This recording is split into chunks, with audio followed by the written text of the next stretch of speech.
Buenas noches, amigos de Batería Política, como siempre, su amigo Cristian Pardo, todos los martes en vivo, siempre a las 9 de la noche, a través de www.caselaconstitucion.com. Y bien, se celebró finalmente la segunda vuelta electoral, como ustedes saben, con un final de fotografía.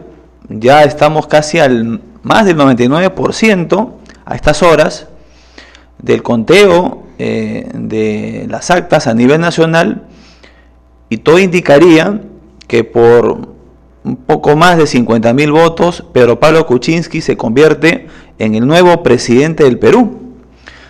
Un final que para muchos resultaba inesperado, toda vez que a una semana del proceso electoral, de acuerdo a las encuestas que fueron divulgadas, porque así lo establece la ley, Keiko Fujimori tenía unas encuestas hasta 6, 9 puntos por encima de Pedro Pablo Kuczynski. Sin embargo, en la última semana hemos visto, bueno, los que hemos tenido acceso a las encuestas que se manejaban a nivel interno, porque ustedes saben que no se puede divulgar encuestas. En la última semana, antes de la votación, pues ya se veía que había un acercamiento por parte de PPK y que finalmente logra remontar la diferencia y se convierte hasta este momento en el nuevo presidente del Perú. Pues bien, tenemos para justamente analizar lo que ha acontecido en la semana y lo que se viene para el próximo gobierno a una persona que conoce el tema, es un experto constitucionalista, ex decano del Colegio de Abogados. Me estoy refiriendo al doctor Raúl Chanamé Orbe. Doctor Chanamé, buenas noches.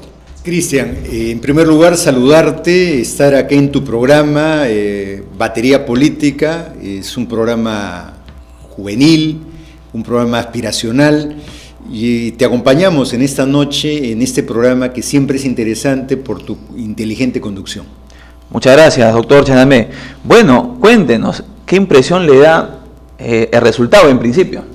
Sí, estas son unas elecciones realmente singulares, históricas en el Perú, porque nunca en el Perú hemos tenido este nivel de polarización extrema y, como tú bien has dicho, un final de fotografía, ¿no? Porque solo en el año 62 hubieron unas elecciones así, donde Aya de la Torre obtuvo 32.9 y Fernando Belaúnde obtuvo 32.2. Incluso en esas elecciones la diferencia es más amplia de la que ahora tenemos, porque ahora estamos hablando de una diferencia que va entre 0.5. Entonces, pero en el año 62 lamentablemente no hubo acuerdo político, no hubo sensatez de parte de los dos liderazgos, y eso acabó en un golpe de Estado. Ahora creo que la sociedad peruana en general ha madurado, y tanto los dos liderazgos, me gustó mucho la intervención de PPK cuando lo proclamaron originalmente los medios de comunicación como el virtual ganador, y dijo: un momentito, esos no son los resultados oficiales, esperemos los resultados oficiales. Y de otro lado, Keiko Fujimori, que también representa pues casi la mitad del país electoral, también ha dicho: hay que esperar los resultados oficiales, y creo que estamos a pocas horas de un resultado oficial que seguramente, si se mantiene la tendencia, hará pues presidente a PPK, a Pedro Pablo Kuczynski, que además creo yo que también rompe los esquemas, porque PPK no posee un partido político, es un hombre de raigambre occidental, es un hombre de la tercera edad, claro. Pero todo eso que podría ser una carga se ha convertido más bien en un elemento positivo, y es por eso que yo escribí en alguna oportunidad, dije que PPK podía ser el primer presidente del siglo XXI en el Perú, o sea, que marca una nueva época, porque se decía que en el Perú en los últimos 20 años, para ser presidente se tenía que ser bien peruano, bien nacionalista,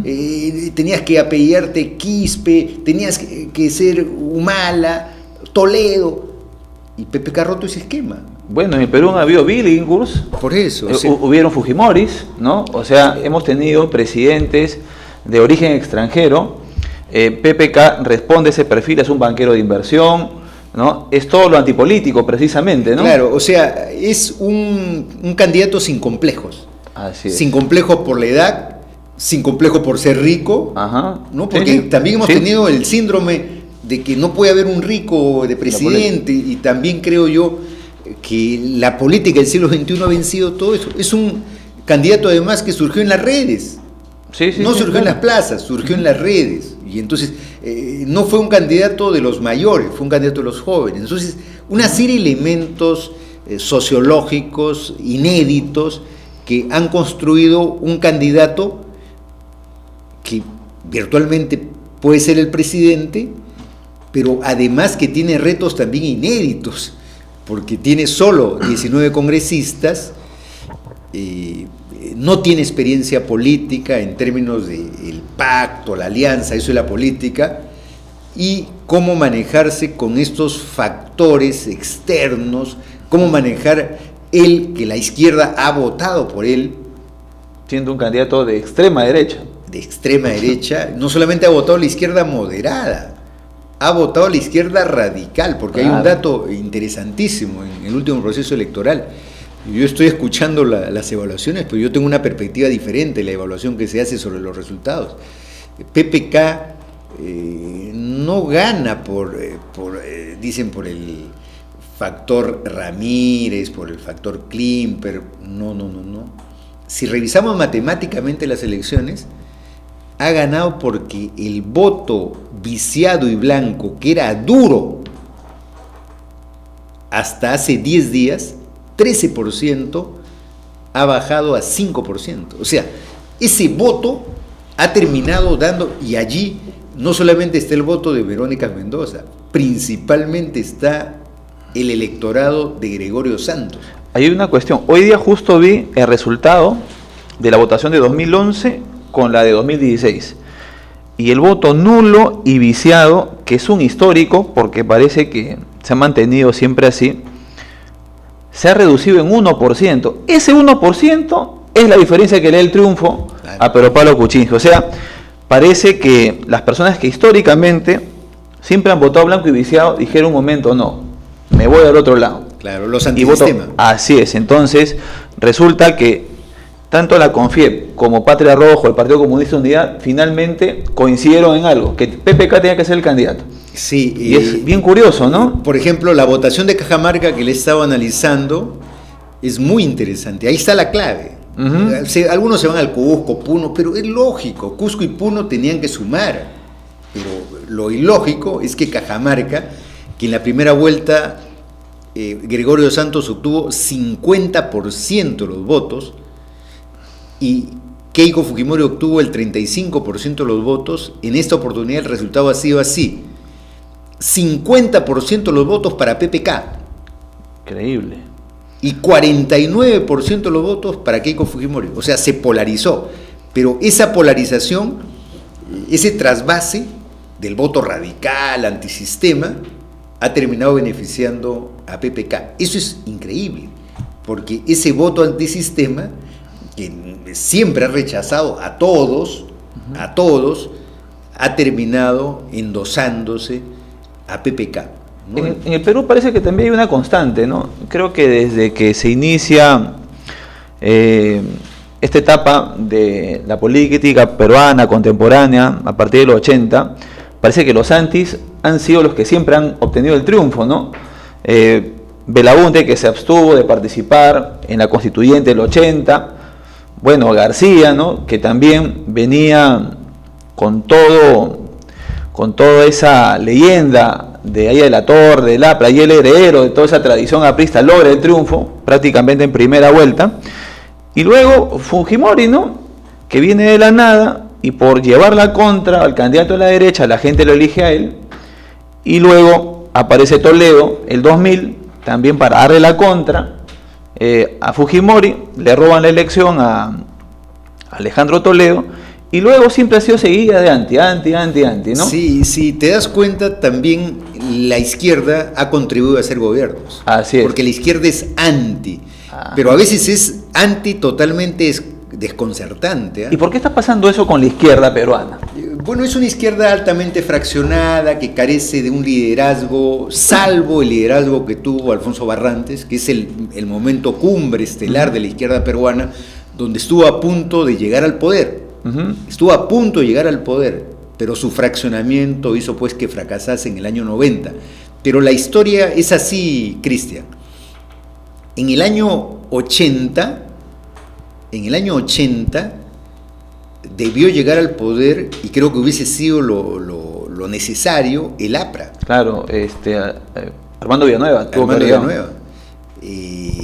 Acción Popular tenía un voto duro del 20%, pero el 20% restante se lo dio a la izquierda.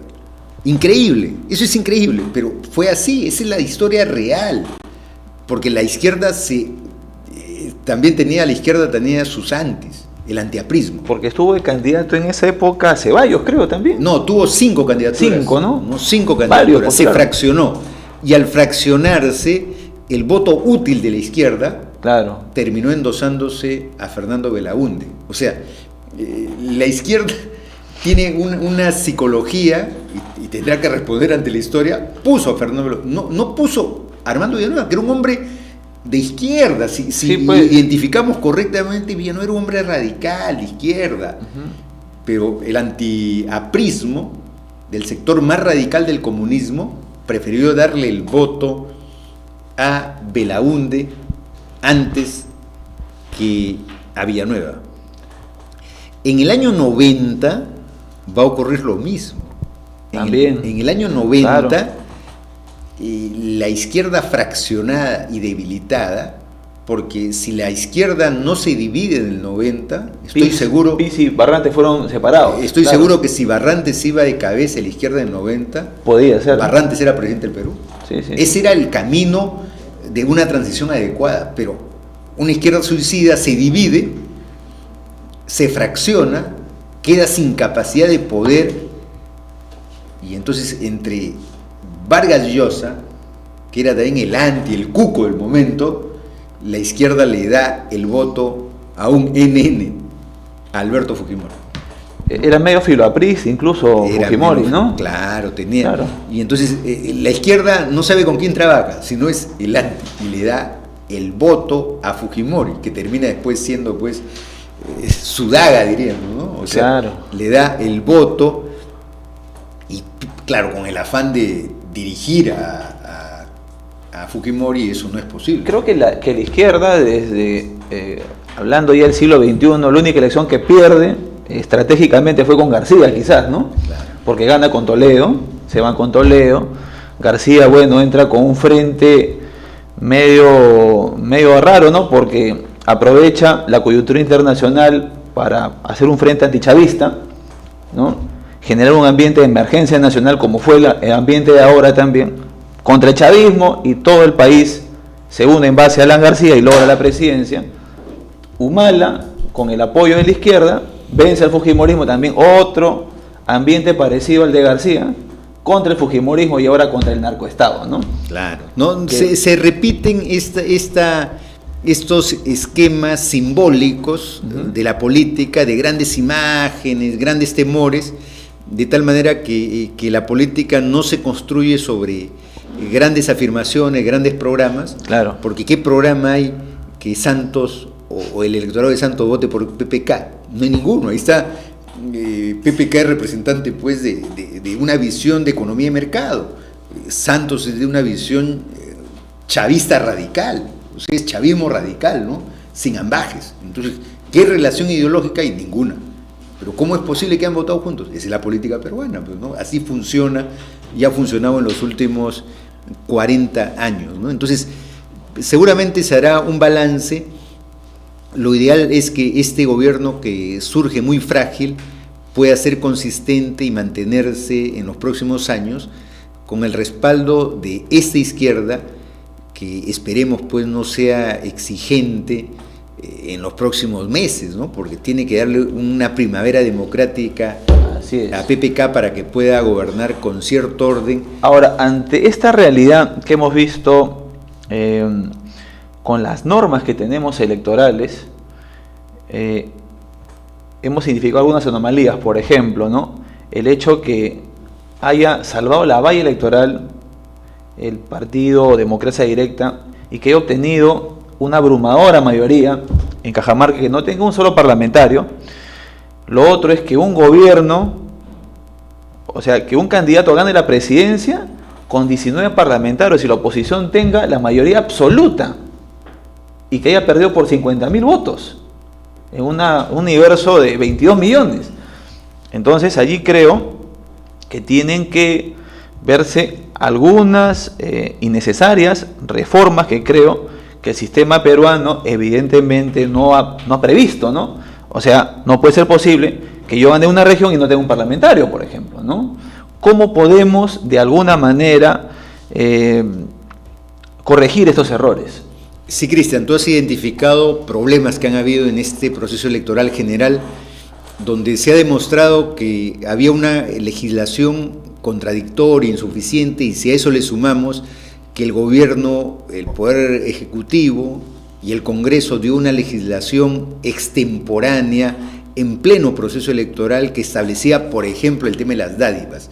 Hoy día nosotros tenemos 17 leyes electorales, tenemos ley de la OMPE, ley de la RENIEC, ley del Jurado Nacional de Elecciones, reglamento del ROC. Entonces, si nosotros juntamos, establecemos un libro de 1000 páginas y cientos de normas que se contradicen, razón por la cual este proceso electoral en algún momento ha tenido zozobra, crisis, producto de que los organismos electorales, como el Jurado Nacional de Elecciones, han tenido que aplicar normas contradictorias. Y esas normas muchas veces se han aplicado a discrecionalidad, ¿no? Y yo creo que eso no es correcto, pues las normas deberían ser previsibles, no dejar que los organismos electorales interpreten las normas. Debería haber un mínimo de interpretación en materia electoral, razón por la cual creo yo que hay que seguir el ejemplo de México, de Argentina, de Uruguay, de Costa Rica, donde existen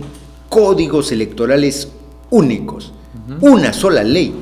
Pueden haber 17 leyes. No, es una locura, ¿no? Y aparte, ya luego de identificar cómo es que se ha manejado la política peruana los últimos 16 años, en donde casi todos los que han llegado al gobierno no tienen mayoría parlamentaria. De repente habrá uno que diga que el sistema presidencialista ya llegó a un techo, posiblemente pensar en un parlamentarismo en donde el Congreso sea el que finalmente elija al presidente, puede ser, ¿no? O de repente que la elección del Congreso sea en fecha diferente a la del presidente, pensar en maneras que puedan permitir pesos y contrapesos. En este caso es el extremo, porque quien gobierna solo tiene 19 parlamentarios. O sea, ni siquiera llega, o sea, el fujimorismo tiene casi 5 veces más parlamentarios. O sea, no van a tener comisiones presidiéndolas, no van a manejar el Congreso. La mesa directiva perfectamente el fujimorismo la puede manejar absolutamente. ¿Qué le queda al partido de gobierno? Ni siquiera puede negociar para hacer una mayoría. Cristian, yo creo que hay una reforma que es sustantiva que tiene que realizarse. Es una reforma del sistema político, empezando por los partidos políticos. O sea, no hay democracia sin partidos políticos, correcto. Desde luego. Pero no es posible sostener una democracia con los partidos políticos que existen en el Perú. O sea, se necesitan los partidos, por supuesto, pero estos partidos están aptos para contener el ansia democrática de la juventud. No, estos partidos son clubes electorales. Son clubes electorales y allí está el resultado electoral. El castigo, una de las lecciones de este proceso electoral, es que los partidos históricos, llámese el APRA, el PPC, Acción Popular, Perú Posible y el partido de gobierno, estos 5 partidos juntos no tienen más votación que Alianza para el Progreso. Increíble. ¿No? Y son partidos que han estado en el gobierno, todos han estado en el gobierno. Entonces, ahí hay un mensaje de la sociedad. La sociedad ha castigado, ¿no?, a los partidos severamente. Y entonces los partidos tienen que reconstituirse, tienen que hacer congresos programáticos, ideológicos, pero sobre todo tienen que establecer la democracia interna, garantizando que los jóvenes puedan participar, que los jóvenes puedan ser elegidos, que tienen que haber primarias. Si no hay primarias, la crisis de los partidos se va a mantener hasta el 2021 y una sociedad democrática no puede vivir sin partidos. o los partidos se reconvierten en este quinquenio, o lamentablemente asistiremos pues al surgimiento y fundación de nuevas agrupaciones, porque lo que notamos es que la juventud, hay sectores emergentes, dinámicos, provincianos que quieren participar, quieren hacer política, pero no tienen los espacios en los partidos históricos, porque no le podemos reclamar pues a PPK.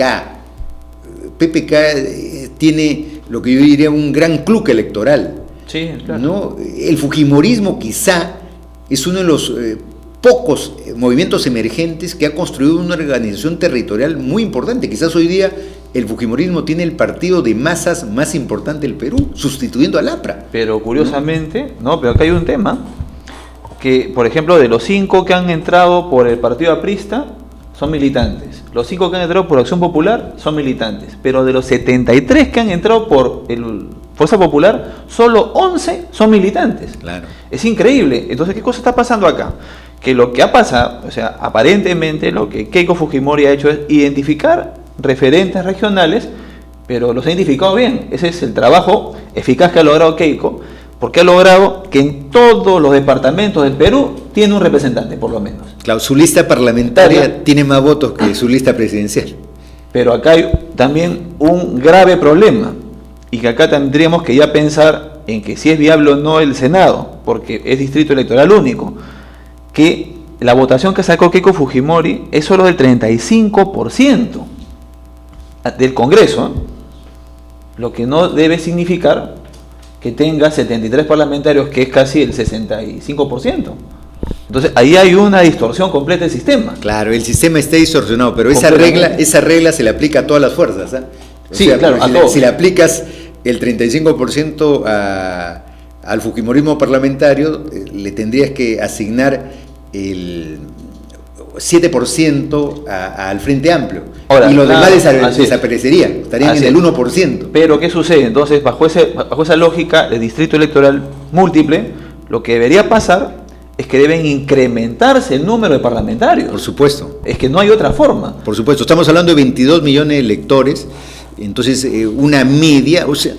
Está súper representada la población. Claro, es más, yo no estoy de acuerdo que el sistema parlamentario sea cerrado, 130. Lo que deberíamos establecer es cuál es el número básico de electores que deben ser representados por un congresista.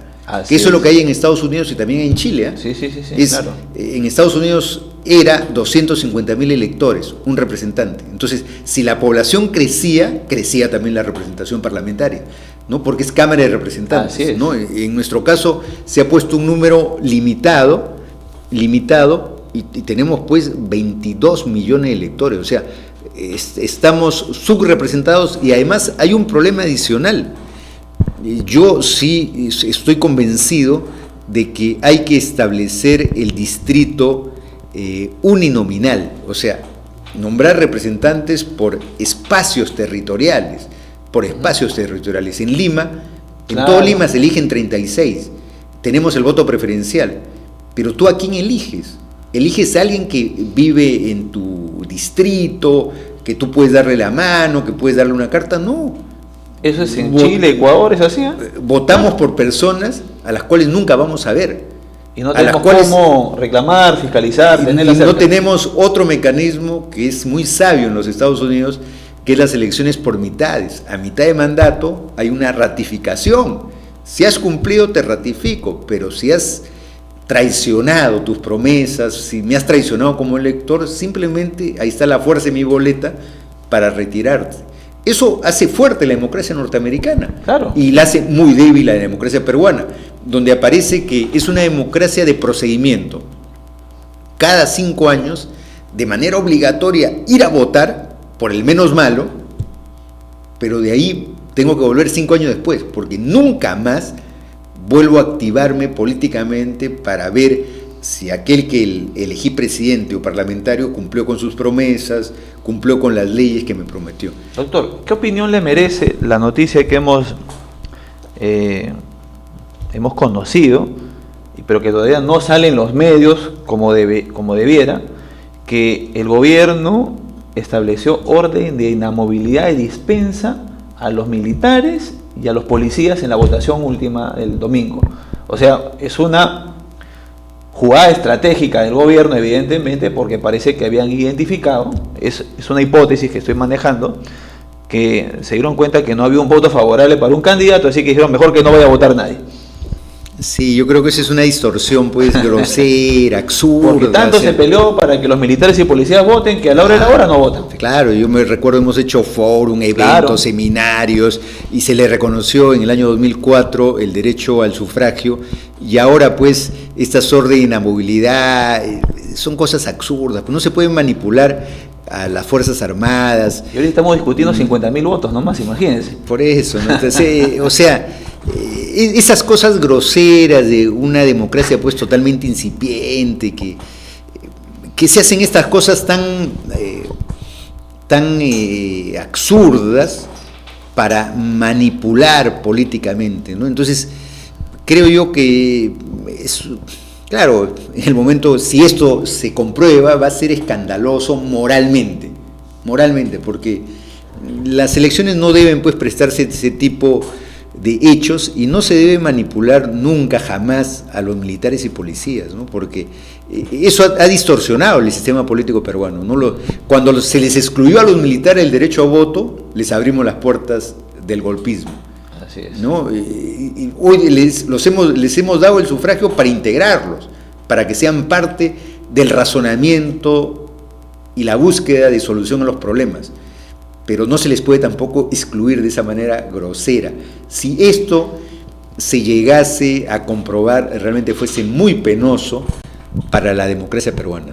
¿Qué opina del voto obligatorio? Que tanta polémica siempre ha generado, ¿no? Algunos dicen que es la caja chica por el Jurado Nacional de Elecciones, ¿no? Que es la forma de financiar el presupuesto, ¿no? Lo que ocurre es que el sistema electoral peruano ha establecido un sistema de mayoría, porque la historia electoral peruana ha sido muy trágica. Los perdedores casi nunca reconocen la victoria en el Perú. Tuvimos una tragedia en el año 1931, cuando Aya La Torre no reconoció la victoria de Sánchez Cerro. Fue una tragedia, ¿no? Sánchez Cerro sacó formalmente 150.000 votos. El APRA obtuvo algo así como 80.000 votos. Y Aya La Torre dijo que le habían ganado con fraude. Y produjo eso una revolución que acabó con muertos. En el año 62, Aya La Torre ganó legítimamente las elecciones. Ganó legítimamente las elecciones. Y Fernando Belaúnde no admitió ese triunfo. No lo admitió. Y provocó un golpe de Estado. Entonces, la historia peruana nos indica que no se puede ganar, salvo en estas elecciones, que yo creo que va a ser un acto de sensatez histórico, pero en el Perú no se puede ganar históricamente por el 1%, o sea, tienes que ganar de manera contundente, razón por la cual el constituyente del año 78 estableció que la única manera de superar eso era a través de una segunda vuelta que te plantea una mayoría calificada, incuestionable, ¿no? Mayoría calificada incuestionable, de tal manera que nadie mañana más tarde va a cuestionar esa victoria. Es por eso que esta mayoría y segunda vuelta está en correspondencia con el voto obligatorio.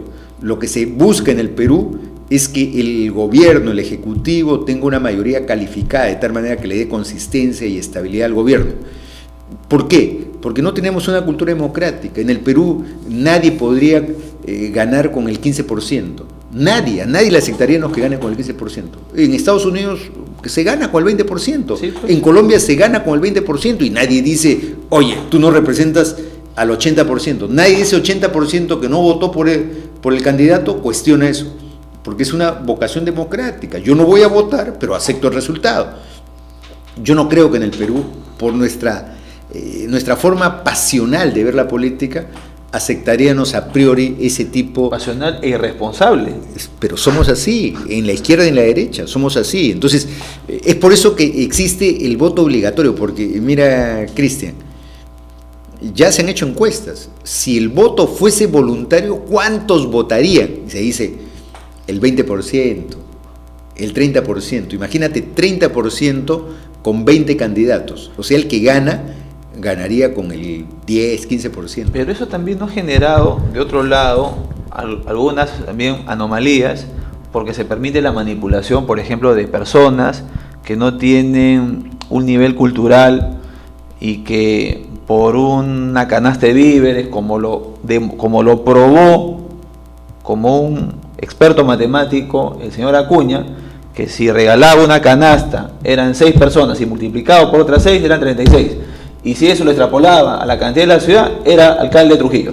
O sea, claro, mire la cultura populista y la prebenda. Es increíble cómo una persona, primero que lo haya dicho en una reunión pública, y de repente muchos lo piensan, pero él lo admitió, sí, de la forma como manipulan a la gente que tiene necesidades. Por lo mismo que el voto es obligatorio, porque tienen que ir a votar. Claro, lo que ocurre es que la sociedad peruana es una sociedad despolitizada, ¿no? Y yo creo, y apelo a tu programa, hay que hacer que la juventud vuelva a la política, vuelva, sé del partido que quiera ser, pero vuelve a la política, estudia la política, ve las alternativas, porque se hizo una encuesta en diciembre, Ipsos hizo una encuesta, qué tan interesados estaban los peruanos por la política, y se demostró que solo de cada 10 peruanos, 3 tenían un interés intenso por la política, y 7 restantes recusaban la política, o sea, no la veían distante y lejana, y no querían inmiscuirse en la política. Entonces, es una sociedad despolitizada, porque los partidos políticos hacen política, parece 30%, y entonces, ¿dónde queda este 70%? Este 70% que le huye a la política porque la ve corrupta, deshonesta, demagógica, este 70% es presa de lo más fácil, pues del prebendismo, como es un espacio despolitizado, y yo creo que eso es una tarea de los partidos políticos. O sea, lo ideal sería pues que el 70% de la sociedad sea despolitizada y el 30% despolitizado, como es en todas las sociedades.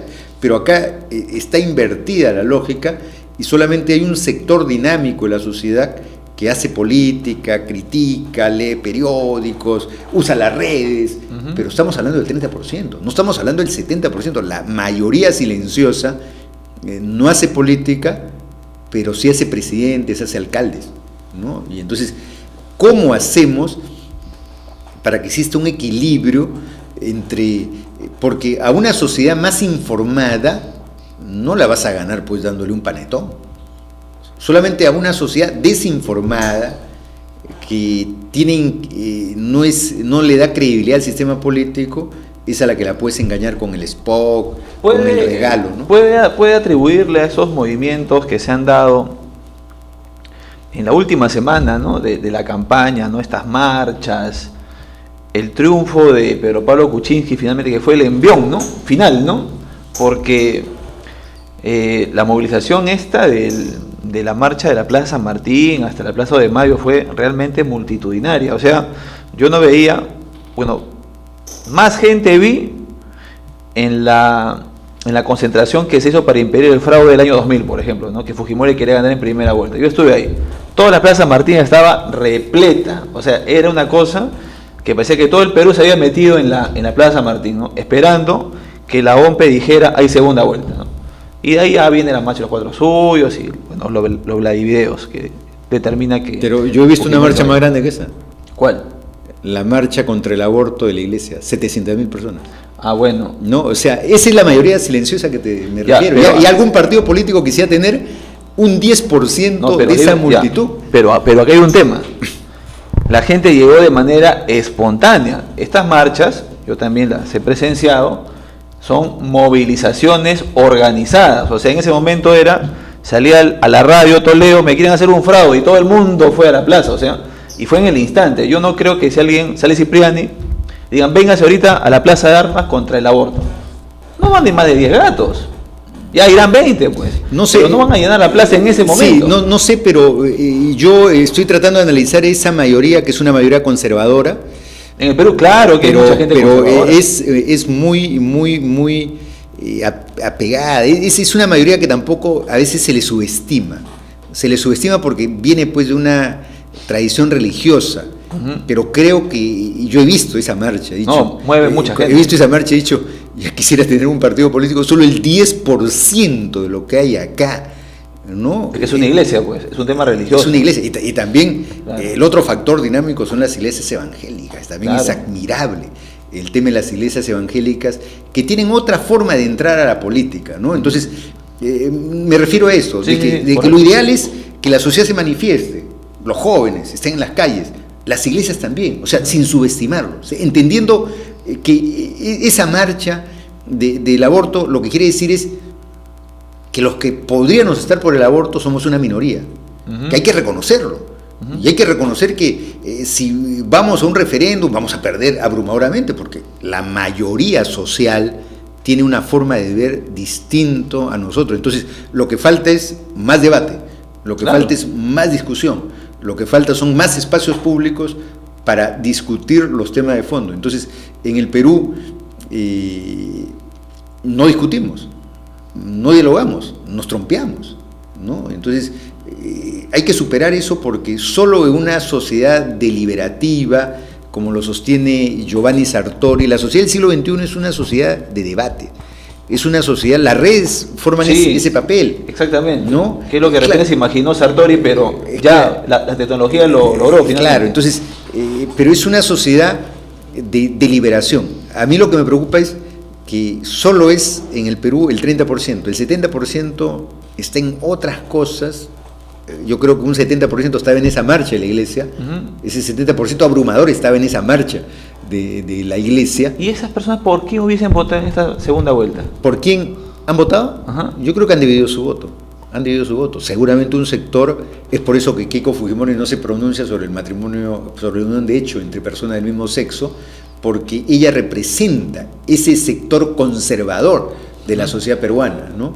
En tanto, PPK representa un sector moderno, más cosmopolita, más integrada a las ideas liberales que existen en el mundo, pero que requiere una mayor politización, ¿no? O sea, se requiere mayor debate, pero eso lo hacen los partidos políticos, pues. Pero en el Perú tenemos partidos políticos que solo se reúnen cuando hay elecciones, no se reúnen para debatir. Yo he tenido una buena experiencia, he recorrido varios países y partidos políticos en América Latina y me he llevado grandes sorpresas. Estuve en Chile y estuve en el Congreso de la Democracia Cristiana, que es el gran partido de Chile, el gran partido de centro derecha, pero no es un partido donde tú vas y haces congresos para elegir candidatos. Estuve en el quinto Congreso Ideológico, y allí al interior del partido se debatía el tema del aborto, al interior del partido, 100 delegados, y los jóvenes casi ganan el debate. Entonces me quedé muy gratamente sorprendido por el nivel político que tenía la Democracia Cristiana, se supone un partido de centro derecha. 2, por el nivel de participación de los jóvenes tenían un espacio grande y lo decían abiertamente. O sea, en un partido casi confesional proclamaba la juventud el derecho al aborto en Chile. Entonces eso me dio la sensación del nivel político que tiene Chile, ¿no? Sí, es altísimo. Yo tuve la oportunidad en el 2007 de reunirme con un grupo de jóvenes que había respondido a este movimiento de los pingüinos, que habían sido escolares y que ya habían ingresado a la universidad. El nivel era altísimo. O sea, estaban ultra politizados estos chicos de 17, 18 años. Claro. Impresionante, ¿no? Eran chicos de izquierda, ¿no? Y en Uruguay también me llevé una sorpresa increíble, que para mí me chocó un poco, pero que ahora me parece una cosa, pero lo más normal. Los jóvenes del Partido Socialista de Uruguay estaban proponiendo en esa época, 2007, que se legalice el consumo de marihuana. Claro. Para mí, dije, que están discutiendo eso, 2007, que para mí me pareció una cosa, pero sorprendente. Y ahora eso es la cosa más normal del mundo, es más, en Uruguay ya. Pero son democracias deliberativas. Totalmente. Hay una previa discusión muy claro, amplia y la presión de la opinión pública hace que el legislador dé las leyes que la sociedad demanda. Acá no existe eso. ¿Aquí cuántos referéndums hemos tenido? Hemos tenido 2, creo. El tema de la regionalización, el 2004 o 2005, y el del FONAVI. ¿Qué más hemos tenido para...? No ha habido más consultas. No digo más, ¿no? No ha habido más consultas. Es increíble. No, yo en el caso del Uruguay participé en las primarias del Uruguay, en las primarias, que es el famoso Día de Lemas, se llama en Uruguay. ¿Del Frente Amplio o del Blanco? Bueno, como son simultáneos, todos hacen su campaña en una misma fecha, pero me llamó la atención el Frente Amplio. El Frente Amplio hacía en un mismo día 3 mítines simultáneos de sus 3 candidatos. O sea, Tábare Vázquez, que es el actual presidente, hacía un mitin, por mencionar, en la Plaza Bolognesi. Una candidata del Frente Amplio Ecologista hacía su mitin en la Plaza San Martín, y la otra candidata del Frente Amplio hacía su mitin en la Plaza Grau.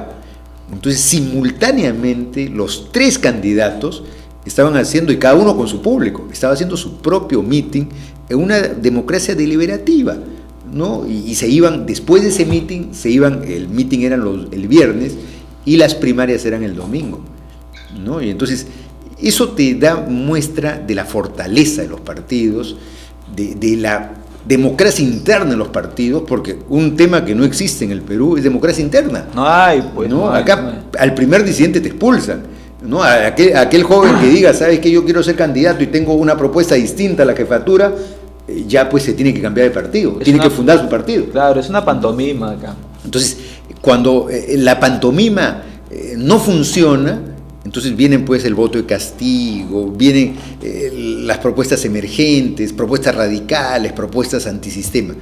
Pero si el sistema te permite candidatear, te da los espacios necesarios, legítimos y democráticos, entonces ¿por qué te vas a salir del sistema?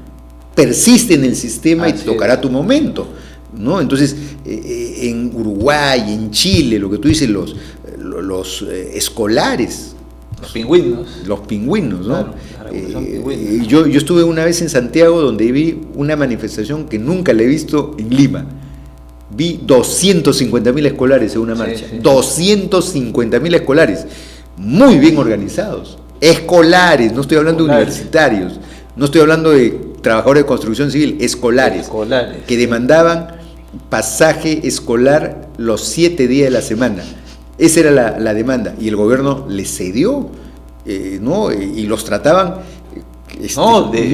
como ciudadanos, igual con el ministro, ¿no? Entonces, una cosa para envidiar, pero eso demuestra... Pero esos chicos son de partidos políticos, ¿ah? Son de partidos políticos, claro, de la izquierda tiene mucha influencia en los escolares. La izquierda en las elecciones nacionales tiene el 5% en Chile, 5%, es, con las justas pasa, pero a nivel de escolares y universitarios tienen casi el dominio pleno. Y eso quiere decir que en Chile hay izquierda para los próximos 50 años, porque tienen pues allí en el núcleo de la juventud están organizados. Eso no ocurre con nosotros. Nosotros, lamentablemente, pues la política es una cosa exclusiva de los congresistas, de algún medio de comunicación, de una élite que discute, pero tú no ves que en la comunidad, en la base, se discuta políticamente y existan primarias, capacidad de movilidad y alternancia en la política. Eso no hay en el Perú, y ojalá eso se pueda cambiar y reformar, porque requerimos partidos de izquierda, de derecha y de centro fuertes, pero que sean democráticos a su interior. Muy bien. Me avisan que viene la primera pausa y retornamos aquí en Batería Política. Ya volvemos.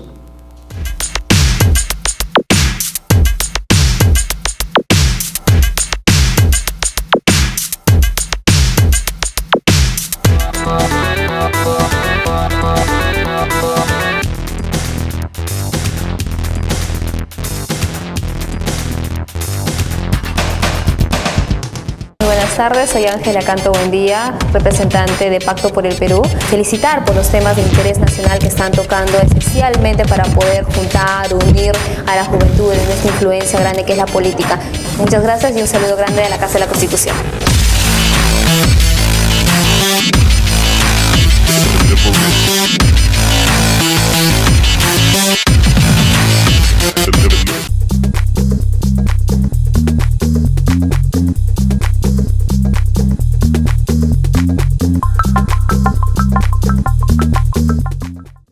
Orea, lo saludamos.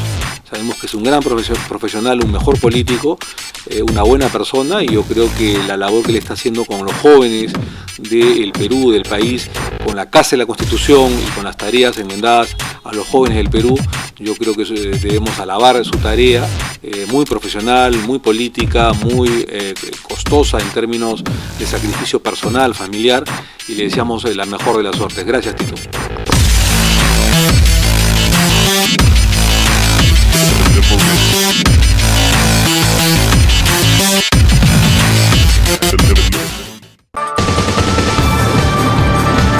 Batería Política, todos los martes a las 9 de la noche. Análisis del acontecer político.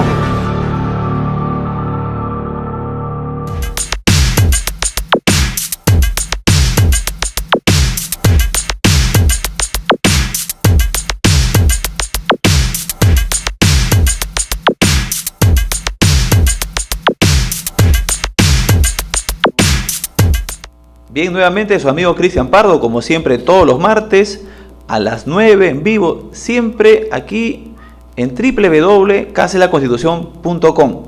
Acá tenemos, seguimos con el doctor Raúl Chanamé Orbe, que además nos tiene una noticia. Doctor Chanamé, cuéntenos. Bueno, ¿cuál es la gran noticia? Cristian, acabando estas elecciones generales que han sido tan discutidas, tan polémicas, tan angustiantes, se ha convocado a las elecciones para designar al representante de los abogados ante el Jurado Nacional de Elecciones, y solicitado por un conjunto de asociaciones distritales de abogados, también por algunos colegas y catedráticos.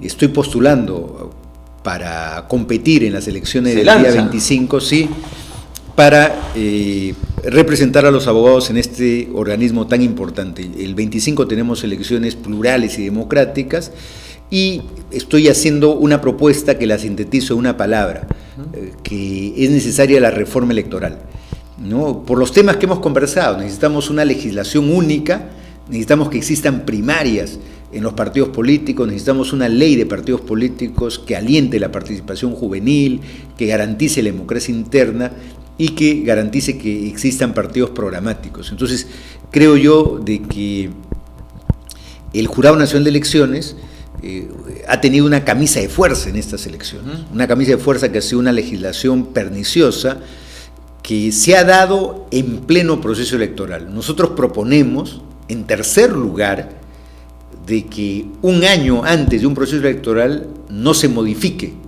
las reglas electorales. Por supuesto. No se puede. Y eso en México... Tiene que haber predictibilidad, saber qué va a pasar. En México y Costa Rica está prohibido constitucionalmente modificar las leyes electorales un año antes de las elecciones. O sea, cambian días en el mismo proceso. Acá el Congreso ve, evalúa su correlación y modifica. Es como si estamos jugando 30 minutos de un partido de fútbol y nos cambian las reglas y nos dicen ahora la tarjeta roja se saca si gritas. Y entonces en los partidos se gritan, pues, ¿no? Y entonces y te sacan tarjeta roja. Entonces, pues, señor, pero esas no fueron las reglas con las cuales iniciamos el partido.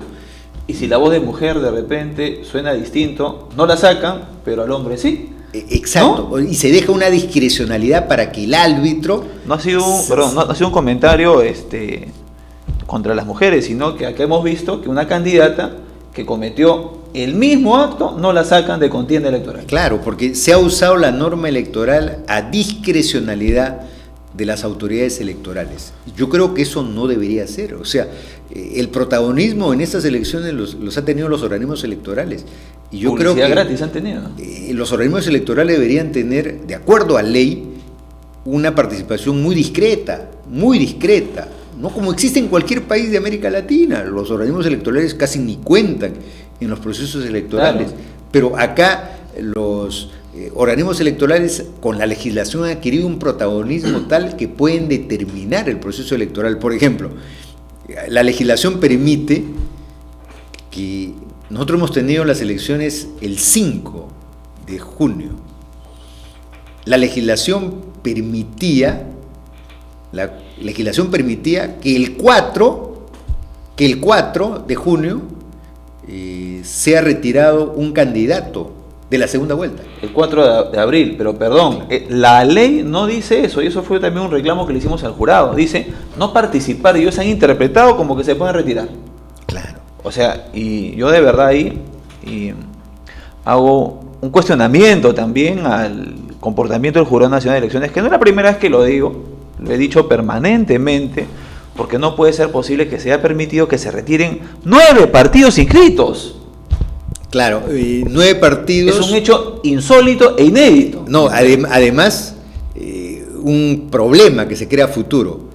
9 partidos, muchos de los cuales sus dirigentes, por mero cálculo electoral, dijeron no vamos a pasar la valla, no nos está favoreciendo los electores, razón por la cual mejor nos reservamos para las elecciones del 2021. Ay, 5 años, Entonces ya tenemos 9 partidos para el 2021.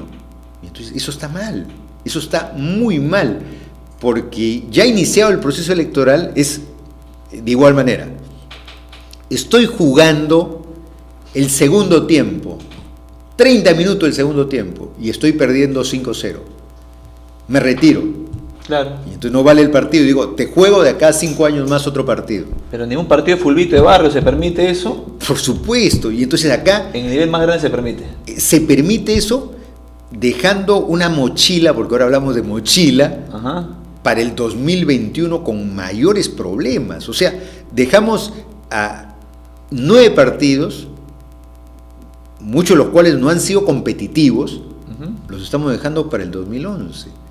Cuando más bien habría que... El sistema democrático es un sistema de estímulos y castigos. Así es. Si no obtienes votos, te castigo pues retirándote, Así porque es. no tienes la capacidad de atraer votos. Si puedes atraer votos, te estimulo a que continúes, pero si no atraes votos en un periodo determinado, entonces simplemente te retiro, porque ahora se ha creado una discriminación legal, porque muchos de estos partidos se han inscrito con el 1%. Ah, sí. No, y otros que ni siquiera sacaron firmas, que solamente presentaron papeles. Claro, otros partidos que eran de gobierno, Así es, claro. ¿no? Que ni siquiera sacaron No, firmas, también. y ya tienen el registro, no sacaron votos, pero todavía pueden participar en el 2021. Así es. Y seguramente jóvenes que después de esta experiencia van a querer formar su partido político, se les va a pedir que entreguen cerca de 1 millón de firmas. Ahora, es una desgracia. Entonces, ¿qué es la democracia? La capacidad de acceder y participar. Pero yo no te puedo poner una valla tan alta y entonces te discrimino porque a otro que no recolectó firmas, que no sacó votos, le permito que participe en el 2021. Increíble. Pero a aquel que hoy día, joven, 18 años, 20 años, quiere hacer político, voy a formar mi partido político, le pido un imposible para formar un partido político, porque 1 millón de firmas válidas significa tener 3 millones de firmas, Por supuesto. ¿no? Y eso es un costo altísimo. O sea, acá para hacer política en el Perú también se requiere ser millonario. O sea, Es una desgracia. la política no es para los comunes, sino es para aquel que tiene muchos Mucho dinero. recursos económicos. O sea, ¿eso es democracia? No. En Grecia eso se llamaba timocracia, el poder del dinero. La democracia de los que tienen dinero. Timocracia. Acá llamamos democracia a un modelo que no le veo nada de accesible, sino que es un modelo segregador, ¿no? que limita notablemente la participación política. Doctor, usted hablaba de promover la participación de jóvenes a través de su participación en el jurado. ¿Cómo se puede lograr esto? Yo creo que, en primer lugar, garantizando la democracia interna. Yo creo que todos los partidos, yo propongo que se establezca una ley que en Argentina, en Uruguay y en Chile se llama el PASO. PASO se llama. Primarias, abiertas, simultáneas y obligatorias. Primarias, abiertas, simultáneas y obligatorias. ¿Qué significa eso? De que todos los partidos están obligados a hacer primarias. O sea, la condición de tu inscripción es que sean primarias, que éstas sean abiertas, transparentes, donde incluso puedan participar personas que no militan en tu partido, ¿no? Y que sean simultáneas, porque ahí viene la competencia, pues ver qué partido puede atraer el mayor número, no de militantes, sino de ciudadanos. Y entonces en Uruguay, por ejemplo, las elecciones más importantes no son las elecciones generales, son las primarias, porque casi en las primarias se determina quién va a ser el gobierno. Claro, claro. ¿No? En las primarias en el Uruguay se determina quién va a ser el gobierno. Es por eso que son muy relevantes las primarias en el Uruguay. Y en Estados Unidos estamos viendo, yo sigo todos los días las elecciones norteamericanas y digo, Estados Unidos no es grande por su potencia militar o económica, que puede ser discutible.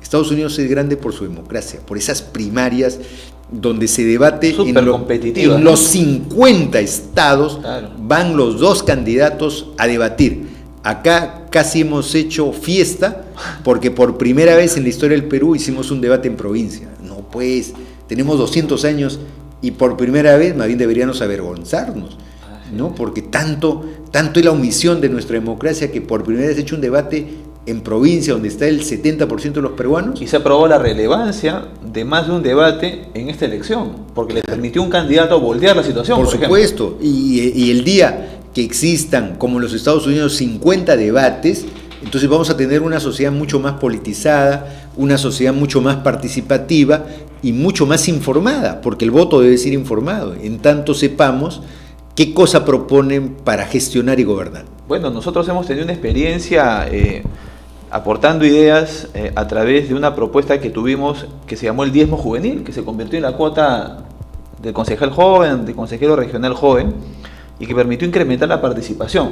Es el único país en la región, y creo que en el mundo, si no me estoy equivocando de repente, creo que sí existe, en Sri Lanka, porque cuando publique el libro se lo voy a dar.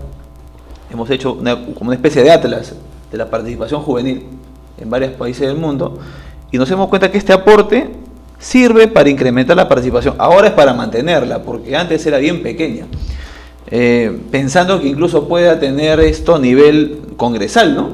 Para que haya más jóvenes en la política, ¿no? Pues bien, doctor, para nosotros ha sido un placer tenerlo acá, desearle todos los éxitos en esta contienda, que es una campaña cortísima, ¿no? Va a ser el 25, ¿no? O sea, estamos a 20 días prácticamente. 20 días, ¿no? En la que se disputa el asiento que tiene el Colegio de Abogados de Lima. Miren, la Constitución Política le permite al Colegio de Abogados de Lima tener un vocal dentro del Pleno del Jurado Nacional de Elecciones. El doctor Chanamé postula. ¿Ya le dieron número, doctor? Todavía estamos en pleno proceso de verificación de firmas y seguramente en los próximos días habrá un sorteo para otorgar número a cada candidato. Esto es un acto democrático, ¿no? Donde los abogados vamos a elegir, y me parece magnífico porque es un mecanismo de selección democrática, ¿no? Donde no se decide por el dinero, sino por los abogados votan por aquel que tengan la confianza en relación a sus propuestas. ¿Y el comité electoral va bien? ¿Está trabajando bien? Sí, al menos hasta el momento no he visto nada que se parezca a otros tipos de jurados electorales, y el colegio siempre ha tenido una tradición democrática muy acendrada, histórica, ¿no? Usted ha sido decano 2 veces, presidente de la Junta de los Decanos de Abogados del Perú. Yo creo que con esa trayectoria y haber sido profesor universitario durante muchos años, en San Marcos, en la San Martín, en otras universidades, creo que le va a permitir tener una buena performance y que estamos seguros lo llevará al éxito, doctor. Sí, Cristian, eso depende de los abogados, Yo he tenido el gusto de estar en este programa tan interesante con tus preguntas, porque la sociedad debe deliberar, debe discutir. O sea, este programa deberíamos multiplicarlo por 1000, deberían haber miles de programas, y así tendríamos una sociedad más educada, más politizada, que es lo que requerimos. Politizada en el sentido correcto, pues, ¿no? Porque hay que desterrar la politiquería, esas versiones bajas de hacer política, sino hay que elevar el nivel de la discusión de tal manera que podamos educar a nuestros electores. Muy bien, doctor Chanamé Orbes, muchísimas gracias por su presencia. La edición de esta noche culmina, ya saben, todos los martes, con tranquilidad, señores, esperar el resultado. Sabemos que en estos momentos se está desarrollando incluso una vigilia en donde los militantes, tanto del partido Fuerza Popular como de Peruanos por el Cambio, están frente a la OMPE esperando el resultado final de manera civilizada y que verdaderamente se respete la voluntad popular, así sea por un voto, que se respete lo que el pueblo mandó. Bien, amigos, nos vemos el próximo martes y como siempre su amigo Cristian Pardo le dice hasta la próxima. ¡Chao!